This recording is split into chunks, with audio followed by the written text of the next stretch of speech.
अस्सलाम वालेकुम जी, आप देख रहे हैं YouTube पर द किरण नाज शो। मैं हूं किरण नाज। सबसे पहले तो आप लोगों की शुक्रगुजार हूं कि आप मेरे चैनल पर तशरीफ लाए हैं। अगर अभी तक आपने चैनल को सब्सक्राइब नहीं किया तो एक छोटी सी गुजारिश है कि चैनल को चाहें तो सब्सक्राइब कर लें।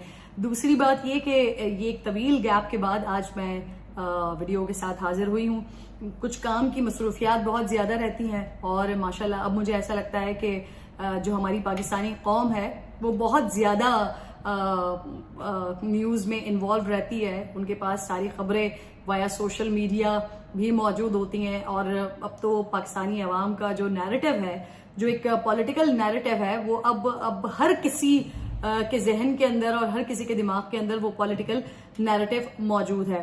तो अब मुझे लगता है कि शायद अब बहुत ज्यादा जरूरत है नहीं कि हर टॉपिक पर आकर वीडियो बनाई जाए, तो मैंने एक खुद साख्ता एक ब्रेक ले लिया है। लेकिन कुछ टॉपिक्स ऐसे होते हैं, कुछ बातें ऐसी होती हैं कि जिस पर बहुत ज्यादा नागुज़ीर हो जाता है, बहुत ज्यादा जरूरी हो जाता है कि उस पर बात की जाए, उस पर वीडियो की जाए, आप लोगों से उस पर इंटरेक्ट किया जाए। इस वक्त सिचुएशन बहुत ज्यादा क्रिटिकल है, बहुत ज्यादा क्रूशल सिचुएशन है इस वक्त पाकिस्तान की। एक तरफ हमें जो सारी पॉलिटिकल सिचुएशन है वो बहुत ज्यादा क्रूशल दिखाई देती है कि जहां मुस्लिम लीग नून, हेलो कैसी हैं आप, ठीक है? मैं जरा वीडियो कर लूं फिर मैं आपसे बात करती हूँ। सो पॉलिटिकल हम उसकी बात कर रहे थे कि जो इस वक्त सारी सिचुएशन है पॉलिटिकल बहुत ज्यादा क्रूशल हुई हुई है। हर तरफ एक खींचातानी है। इमरान खान साहब एक अपने इक़्तिदार की जंग लड़ रहे हैं। जो हुकूमत है वो एक जो उनके पास है वो उसके लिए एक जंग लड़ रही है, लेकिन सबसे ज्यादा जो मरकज है, जो महवर है, वो है इमरान खान साहब, क्योंकि वो इस वक्त सख्त स्ट्रगल कर रहे हैं। अब वो अपने इक़्तिदार के लिए कर रहे हैं या पाकिस्तानी आवाम के लिए कर रहे हैं, इस सवाल का जवाब मैं आप लोगों पर छोड़ती हूँ, क्योंकि ये आप अपने ऑब्वियसली जो शख्स जो सोचता है वो उसके मुताबिक इस बात का जवाब अपने लिए रखता है कि इमरान खान साहब किस बात की स्ट्रगल कर रहे हैं। अगर कोई मेरा पॉइंट ऑफ व्यू मांगता है, मेरा कोई ओपिनियन जानना चाहता है, तो उस पर एक छोटी सी बात ये होती है कि आप तमाम लोग बहुत अच्छे तरीके से जानते हैं और अब तो मुझे सोशल मीडिया पर इस बात पर तनकीद का निशाना भी बनाया जाता है कि जी आप तो बहुत ज्यादा इमरान खान की तारीफें किया करती थी और अब आपको क्या हो गया है, अब आप इतनी ज्यादा सख्त तनकीद क्यों करती हैं? तो दो बातें हैं जिसको मैं समझती हूँ कि इस पर जवाब देना या इस पर बात करना बहुत ज्यादा जरूरी है। अब मुझे जब मैं सोशल मीडिया के ऊपर ट्वीट्स देखती हूँ, अफसोस भी होता है, दुख भी होता है, क्योंकि मैंने कम से कम जिस किस्म की लैंग्वेजेस का अब इजहार किया जा रहा होता है, जिस तरह की बात की जा रही होती है, मैंने कम से कम जिंदगी में इससे पहले कभी इस तरह की सिचुएशन को फेस नहीं किया था। इतनी कैरेक्टर असैसिनेशन को फेस नहीं किया था, इतनी गलीज जबान को फेस नहीं किया था। आपको मेरे कंडक्ट से तकलीफ है, आपको मेरी बात से तकलीफ है, आप जरूर मेरे नैरेटिव पर तनकीद करें, आप काउंटर नैरेटिव अपना सामने रखें। आपको मेरी किसी खबर से तकलीफ है, आप उसका एक काउंटर नैरेटिव रखें सामने। लेकिन कैरेक्टर असैसिनेशन करना, किसी भी खातून को ये कह देना कि जी ये तो इसके साथ सोती है, ये तो इसके साथ ये करती है, तो उसके साथ वो करती है, ये बड़ा तकलीफ दे होता है। कभी रख कर सोचें अपने ऊपर। और उस पर ज्यादा तकलीफ दे बात ये होती है कि चलें लड़कों को तो आप छोड़ें, खवातीन भी आकर इस किस्म की जब बातें कर रही होती हैं तो बड़ा सदमा होता है, बड़ी तकलीफ होती है। अब मैं तो उन खवातीन की लिस्ट में हूं कि जो किसी भी खातून के साथ या किसी भी मर्द के साथ, इनफैक्ट बल्कि खातून छोड़िए, मर्द के साथ भी अगर कहीं गलत बात, किरदार पर कोई बात हो रही हो, तो मैं तो उस पर भी आकर अपनी बात करती हूँ और मैं हमेशा उस मर्द के साथ खड़ी होती हूँ जिसके किरदार पर उंगली उठाई जाए, जिसके किरदार पर गलत तोहमत लगाई जाए, बात की जाए। तो यहाँ पर सिर्फ अगर आपको मेरे नैरेटिव से तकलीफ है, अगर आपको मेरी बात बुरी लगती है, उस बात पर इतनी किरदार कुशी कर देना, ये बड़ी तकलीफ की बात है। खैर, बात यहाँ पर लंबी हो रही है। मैं इस टॉपिक पर बात करने के लिए नहीं आई थी, मैं किसी और टॉपिक पर बात करने आई थी, लेकिन मैंने खुद ही छेड़ दिया और खुद ही फिर उसके जवाब देना शुरू हो गई। दूसरी चीज जो मैं कह रही थी कि दो बातें इस पर करना बड़ी जरूरी है, वो ये कि जर्नलिस्ट का मतलब ये नहीं होता कि आप किसी एक पार्टी के साथ खड़े हों और आप उसका नैरेटिव की बात कर रहे हो।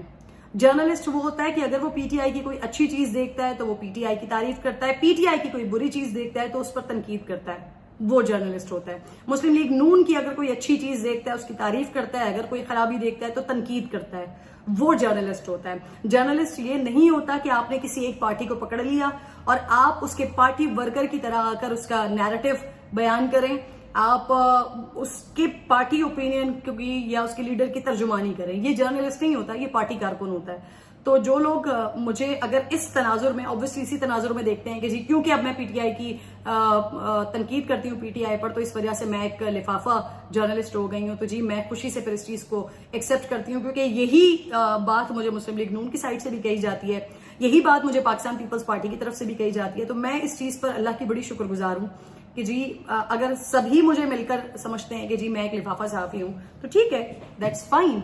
मैं अल्हम्दुलिल्लाह अल्लाह के आगे सुरखरू हूँ, मुझे बहुत अच्छे तरीके से मालूम है कि मैं क्या क्या काम कर रही हूँ और कितने हक और सच के साथ कर रही हूँ। तो उन लोगों का मामला भी जो मुझ पर गलत बात करते हैं, गलीज बात करते हैं, वो मामला भी मैंने अल्लाह के ऊपर छोड़ दिया और मेरे अपने कंडक्ट के हवाले से, अपने काम के हवाले से भी मामला मैंने अल्लाह पर छोड़ दिया। अगर मैं कुछ गलत कर रही हूँ तो अल्लाह ताला मुझे दुनिया में ही दिखा देंगे, और जो लोग मेरे साथ गलत करने की कोशिश कर रहे हैं फिर इंशाल्लाह अल्लाह, मेरी दुआ है कि अल्लाह ताला उनके साथ, उनके ऊपर भलाई का मामला हो, रहम का मामला हो। बहरहाल जी, मैं यहाँ पर बात करने आई थी पाकिस्तान में सैलाब की सिचुएशन के हवाले से। इस वक्त बहुत तकलीफ दे, बहुत क्रूशल सिचुएशन है। हम इस वक्त पॉलिटिकल खींचातानी में, कियोस में, पोलराइजेशन में इस हद तक फंसे हुए हैं कि हम इस बात का ख्याल ही नहीं कर रहे हैं, एहसास ही नहीं कर रहे कि हमारा आधे से ज्यादा पाकिस्तान इस वक्त डूबा हुआ है। वो तमाम लोग शुक्र अदा करें जो इस वक्त खा रहे हैं, पी रहे हैं, सुकून से सो रहे हैं, गर्मी की रातें हैं, एसी चलाकर सो रहे हैं, गाड़ी में घूम रहे हैं, गाड़ी में डालने के लिए फ्यूल भी मौजूद है, किचन में खाना खाने के लिए सारी चीजें, सारी नेमतें अल्लाह की तरफ से मौजूद हैं, इजाफी फ्रूट्स भी मौजूद हैं, हर चीज मौजूद है। बच्चे खुशी खुशी स्कूल जा रहे हैं, दफातर जा रहे हैं, लोग सैलरीज अकाउंट में पर मंथ आ रही हैं। अल्लाह का शुक्र अदा करें और उन लोगों का एहसास करें, उन लोगों का ख्याल करें जिनके ना घर हैं इस वक्त, ना खाने पीने को कुछ उनके पास मौजूद है, ना जिस्म के ऊपर पहनने के लिए कपड़े उनके पास मौजूद हैं, जिनकी ख्वातीन इस वक्त हामला हैं, लेकिन वो किस क्रूशल मोमेंट से, किस दर्दनाक तकलीफ दे मराहिल से इस वक्त गुजर रही हैं, हम इसका अंदाजा भी नहीं कर सकते हैं। हम सिर्फ और सिर्फ इस वक्त परेशान हुए हैं कि जी इमरान खान साहब का क्या होगा, हुकूमत का क्या होगा, इलेक्शन होंगे नहीं होंगे, आर्मी चीफ कौन होगा, कौन नहीं होगा, आगे अब होने क्या वाला है। मैंने आज से 1.5 महीना या 2 महीने पहले हमारे पास समा टीवी के ही एक प्रोग्राम में बात की थी कि अभी क्योंकि ये बिल्कुल ताजा ताजा सैलाब आना शुरू हुआ है, आया है, तो अभी हमें बाद के जो इसके जो रिएक्शन होगा ना, जो आफ्टर इफेक्ट्स होंगे वो और ज्यादा शदीद होंगे, वो और ज्यादा खतरनाक और तकलीफ दे होंगे, और जो लोग इन चीजों से गुजर रहे हैं वो बहुत बुरे तरीके से उन सारे आफ्टर शॉक्स को महसूस करेंगे। और वही अब सारी सिचुएशन शुरू हो रही है। सितंबर चल रहा है, आगे अक्टूबर में, और जो पहाड़ी सिलसिला है या बलूचिस्तान का अपर साइड है उस तरफ के इलाकों में ऑब्वियसली ठंड आने वाली है या ऑलमोस्ट आ चुकी है, क्योंकि यहाँ इस्लामाबाद में भी अब रातें थोड़ी ठंडी हो चुकी हैं। सर्दियां आ रही हैं, जो लोग इस वक्त खैमों में रह रहे हैं, जिनके घर नहीं है, जो इस वक्त कैंप में गुजारा कर रहे हैं, उनके पास सोने की जगह नहीं है। गर्मी में तो चले आप फिर भी किसी तरीके से गुजारा कर ही लेते हैं, पानी में बेचारे बैठे हुए हैं, अपना सारा साजो सामान जो कुछ हल्का फुल्का थोड़ा बहुत बच गया उनके पास वो लेकर। लेकिन अब जो आने वाला वक्त है वो बहुत खतरनाक है, बहुत खौफनाक है। ठंड है, सर्दियों की रातें आने वाली हैं जिसमें बारिशें भी होती हैं, जिसमें बर्फबारी भी होती है। अभी महकमा मौसमियात मजीद बारिशों की और दीगर की पेशगोई कर रहा है, क्योंकि क्लाइमेट चेंजेस हैं। जिन जगहों पर बारिशें होती हैं वहां स्नोफॉल हो सकता है, जहां कम बारिशें होती हैं वहां हैवी रेनफॉल हो रहा है, जो कि हमने कराची में देखा है। तो इस वक्त बहुत ज्यादा जरूरत है हम लोगों को कि हम ये पॉलिटिकल पोलराइजेशन से निकलकर अपने पाकिस्तानी बहन भाइयों के लिए सोचें। ओवरसीज पाकिस्तानी माशाल्लाह वो बहुत ज्यादा हेल्प कर रहे हैं। वो चाहे आप किसी भी फोरम पर करें, किसी के भी थ्रू करें, वो चाहे इमरान खान साहब के जो फ्लड रिलीफ फंड है उसमें आप डोनेट करें, चाहे वजीर आजम साहब की तरफ से जो फ्लड रिलीफ जो फंड का एक सिलसिला बनाया हुआ है वहां चाहे आप डोनेट करें। पाकिस्तान आर्मी सबसे ज्यादा, क्योंकि मैंने खुद विटनेस किया है, मैं खुद गई हूं, और ये तमाम पाकिस्तानी अल्हम्दुलिल्लाह बहुत अच्छे तरीके से जानते हैं कि जब हमारे पास कोई नहीं होता ना अल्लाह के बाद, तो फिर वहां पाकिस्तान आर्मी होती है। आग लग जाए मुल्क में, कोई ब्लास्ट हो जाए, खुदा ना खास्ता कुछ और मसला हो जाए, कहीं पर भी किसी भी मसले का हल निकालने के लिए सबसे पहले जो बेचारे फील्ड में उतरते हैं वो हमारी पाकिस्तान आर्मी है। तो उनको हम जितना अप्रिशिएट करें कम है, और जितना उनके पीछे बैक सपोर्ट बनकर खड़े होना उतना कम है। इस वक्त हमारे पाकिस्तानियों को बहुत ज़्यादा ज़रूरत है। 2-3 ऐसे इश्यूज हैं जिसकी मैंने कुछ वीडियोस देखी, मैं नहीं चाह रही थी इस पर बात करना, लेकिन इस पर बात करना बहुत ज़्यादा ज़रूरी है, क्योंकि मेरी कोशिश ये होती है कि जब तक कोई खबर, कोई बात ऑथेंटिसिटी उसकी ना हो, तब तक मैं उस पर बात ना करूं। लेकिन कुछ मैंने वीडियोस देखी हैं इंडिया की, जहां पर खुलेआम जिंदा बच्चों के ऑर्गन्स बेचे जा रहे हैं, और खुदा ना खास्ता अल्लाह ना करे, क्योंकि हमारा सबसे बड़ा मसला ये है कि नेगेटिविटी में, क्योंकि दिमाग हमारे पास माशाल्लाह बहुत है इस कौम के पास, लेकिन वो मनफी एक्टिविटीज में उसका ज्यादा इस्तेमाल हो जाता है। तो अल्लाह ना करे इस किस्म की कोई सिचुएशन हमारे पास भी, यहाँ भी अल्लाह ना करे शुरू हो जाए, क्योंकि यहाँ पर लोग मॉब के मॉब बैठे हुए हैं, घर बार नहीं है उनके पास, कैंप्स में गुजारा कर रहे हैं, कैंप्स के बगैर बैठे हुए हैं। मैंने आपको बताया कि ख्वातीन, बहुत सारी ऐसी ख्वातीन, प्रेग्नेंट विमेन वहां पर बैठी हुई हैं, तो वो बेचारी एक तकलीफ से गुजर रही हैं। उनके पास करने को इस वक्त वो बेचारी क्या करें, उनके पास, उनको नहीं समझ आ रहा है। ये वो बातें हैं जो यूनाइटेड नेशंस तक में बात हो चुकी है, इस पर तस्करा हो चुका है कि पाकिस्तान इस बुरे तरीके से तबाही से गुजर रहा है। तो हमारे जो दीगर ममालिक हैं, जो देखने वाले हैं, जो आके पाकिस्तान देख रहे हैं, वो वहां पर उन्होंने एक बैंड डाला हुआ है, रोना मचाया हुआ है कि जी देखें पाकिस्तान में कितना बुरा हाल है। वो वहां पर इमदाद की कोशिशें कर रहे हैं, लेकिन यहाँ पाकिस्तान के अंदर क्या चल रहा है जी, इमरान खान साहब को इक़्तिदार मिलेगा नहीं मिलेगा, आर्मी चीफ कौन होगा, आर्मी चीफ को एक्सटेंशन दे दें, आर्मी चीफ की जो तैनाती है उसको डेफर कर दें कुछ अरसे के लिए, यही वाले आर्मी चीफ को रोक लें। हमारा सारा का सारा फोकस और इंटरेस्ट इन बातों पर है। यकीन जानिए कि अगर खुदा न खास्ता हम लोग पाकिस्तानी जो बेचारे सिचुएशन से गुजर रहे हैं, हम खत्म हो जाएंगे तो किसके लिए वोट, किसके लिए हुकूमत?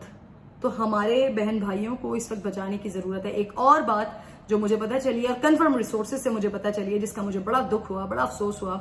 मैं बार बार ये रिक्वेस्ट करती रही हूँ पाकिस्तान तहरीक इंसाफ के लोगों से कि आप इस वक्त मरकज़ निगाह हैं, इमरान खान साहब इस वक्त मरकज़ निगाह बने हुए हैं, वो इस वक्त पाकिस्तान की सियासत का सबसे अहम जुज़्व है। उनकी बात नहीं हो, सियासत पे फिलहाल बात नहीं हो सकती, ऑब्वियसली इसमें कोई शक नहीं है। लेकिन खान साहब भी अगर ये स्टेप लेते, अगर वो सारी पॉलिटिकल एक्टिविटीज को साइडलाइन करके, उसे डेफर करके आप अगर ये सैलाब ज़दगान के लिए मैदान में उतर जाते हैं, और सबसे रिक्वेस्ट करते हैं, तमाम उन लोगों से भी रिक्वेस्ट करते हैं, उन लोगों से भी कहते हैं कि जी आइए सब मिलकर काम करते हैं, वो चाहे चोर डाकू जिनके साथ आप बैठना ही नहीं चाहते, जिनसे आप बात ही नहीं करना चाहते, तो ये बहुत अच्छी चीज हो सकती थी, लेकिन आपने बहरहाल नहीं किया।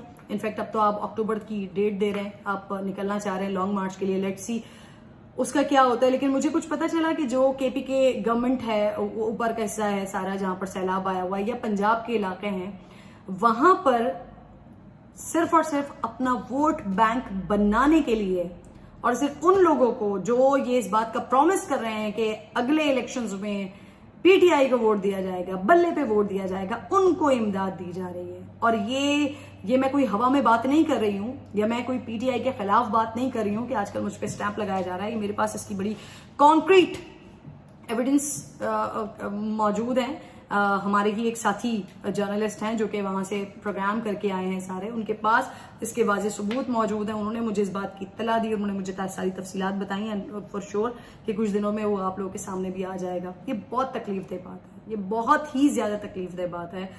वहां पर जो लोग मौजूद हैं, और वो चाहे अब वो सिर्फ पीटीआई तक महदूद नहीं है, अगर ये काम पीपल्स पार्टी कर रही है वो भी ये शर्मनाक हरकत है, अगर ये मुस्लिम लीग नून कर रही है ये भी शर्मनाक हरकत है। मैं कुछ पिक्चर्स देख रही हूँ, बेचारों के कपड़े फटे हुए हैं, उनकी हालत बेहाल है, उनका घर डूब गया, उनका खाना पीना सब चला गया, उनके बच्चे डूब गए, वो बेचारे अपने हाथों में अपने शनाख्ती कार्ड पकड़े हुए बैठे हुए हैं, और वो इंतजार कर रहे हैं कि शायद उनको राशन मिल जाएगा। कुछ खौफ है खुदा, कुछ शर्म का मकाम। ठीक है, हमारे पास 2 नंबरियां बहुत ज्यादा होती हैं। इनफैक्ट मुझे ये भी पता चला कि अगर उन सैलाब ज़दा इलाकों में कोई अगर एक आधा घर बार सही रह गया है, और वहां पर अगर लोग सुकून से हैं, तो उनके घर में चोरी और डाके हो रहे हैं, क्योंकि जो लोग हैं जिनको इमदाद नहीं मिल पा रही, वही आके उनके घरों को लूट रहे हैं, वहां पर उनके साथ बदतमीजियां हो रही हैं। लेकिन जो लोग बेचारे शनाख्ती कार्ड्स को हाथ में पकड़े हुए हैं, और जिनसे ये मुतालबा किया जा रहा है कि आप शनाख्ती कार्ड दिखाएं तब आपको मदद मिलेगी, ये जो हालत है ना इस वक्त, और जो हालात हैं उन फ्लडेड एरियाज के, तो वहां पर तो शायद शक्लें ही बता रही हैं, चेहरे ही बता रहे हैं कि वो किस अजियत में और किस तकलीफ में है। इस चीज़ की ज़रूरत नहीं है, इस बात की ज़रूरत नहीं है कि उनके शनाख्ती कार्ड देखे जा सकें। बहरहाल जी, मेरा मैसेज सबके लिए सिर्फ और सिर्फ ये है कि प्लीज़ इस वक्त मुझे, आपको, जितने भी लोग सुन रहे हैं, देख रहे हैं, उन सबको इस वक्त ज़रूरत है कि वो पाकिस्तानियों के लिए आवाज़ उठाएं, पाकिस्तानियों की मदद करें। जितना कुछ आपसे हो सकता है, जो कुछ आप कर सकते हैं, अगर आप किसी को दे सकते हैं, अगर अल्लाह ने आपको इतना नवाजा हुआ है तो किसी को दें। अगर आप वहां खुद जा सकते हैं तो जाइए, जाकर अपनी आंखों से देखिए, देखकर उनको अपने हाथ से इमदाद दीजिए। कुछ ऐसे भी लोग हैं, उनकी सफेद पोशी का भी भरम रखिए। एनजीओज काम कर रही हैं, कराची में बहुत सी एनजीओज काम कर रही हैं, इस्लामाबाद में बहुत सी एनजीओज काम कर रही हैं, दीगर शहरों में काम कर रही हैं। मरकज बनाए हुए हैं जिनको आप राब्ता कर सकते हैं, वहां पर आप अपनी डोनेशन भिजवा सकते हैं। पाकिस्तान आर्मी सबसे ज्यादा इसमें काम कर रही है। मैं बार बार इसलिए ये बात कर रही हूँ क्योंकि मैंने खुद जाकर अपनी आंखों से देखा है, और ना भी देखती तो हमारा एक ट्रैक रिकॉर्ड है, बड़ा एक ट्रैक रिकॉर्ड है कि हर मुश्किल, परेशानी, बुरे वक्त में पाकिस्तान आर्मी होती है सबसे आगे। तो प्लीज जिस हद तक हो सके डोनेट कीजिए, अपना बहुत ख्याल रखिए, अपने मुल्क का ख्याल रखिए और अपने पाकिस्तानी बहन भाइयों का ख्याल रखिए। कुछ अरसे के लिए ये जो पॉलिटिकल पोलराइजेशन है ना, कोशिश करें कि इससे दूर हो जाएं, पाकिस्तान की तरफ तवज्जो दें, पाकिस्तान के लोगों की तरफ तवज्जो दें। और आप लोगों का इंटरेस्ट इससे खत्म हो जाएगा ना, तो यकीन कीजिए कि हम भी कोशिश करेंगे कि हम भी इस पॉलिटिकल पोलराइजेशन से दूर होकर आपको सिर्फ वो बताएं जो आप लोग देखना चाहते हैं। अपना बहुत ख्याल रखिएगा और वीडियो पर कमेंट जरूर कीजिएगा। कोशिश होगी मेरी कि अब मैं मुसलसल अपना ये जो YouTube का सिलसिला था, जो कि अभी मैंने रोक दिया था, उसको मुसलसल रखूं, लेकिन बहुत ही ऐसे टॉपिक्स जो जरूरी हो आप लोगों तक पहुंचाना, उस पर बात करूं। अल्लाह ने के बाद।